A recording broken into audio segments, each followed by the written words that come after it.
রেস্টুরেন্টের মতো perfect cheesy crispy sub sandwich ওখানে আনা আজকে বানাবো এয়ার ফ্রায়ারে। আমার বাবু বিকাল থেকে শুরু করে দিচ্ছে স্যান্ডউইচ খাবে। তাই ভাবলাম এই ইজি ইয়ামি স্যান্ডউইচটাই আজকে ওকে করে দেই। সেই জন্য প্রথমে আমরা ব্রেডটা করে নেব। ব্রেড করার জন্য যেসব উপাদান লাগে সেসবের সাথে আমরা একটু গরম পানি মিক্স করে অল্প অল্প করে মিশাবো আর ডোটা করে নেব। ডোটা মাখানোর সময় একটা মাছি এত ডিস্টার্ব করতেছিল। আচ্ছা, ডোটা বেশি করে ফুলানোর জন্য উপর দিয়ে আমরা কিছু তেল দিয়ে সেটা রেস্টে রাখবো।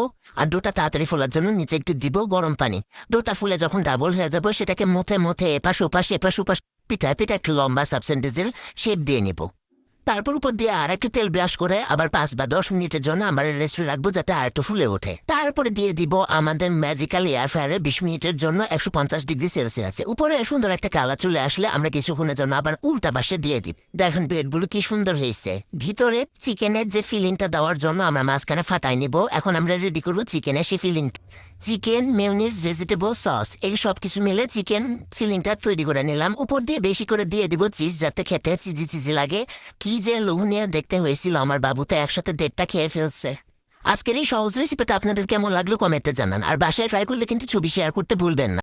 আজ তবে এ পর্যন্তই। পেজটাকে একটা ফলো দিয়ে রাখবেন। আল্লাহ হাফেজ।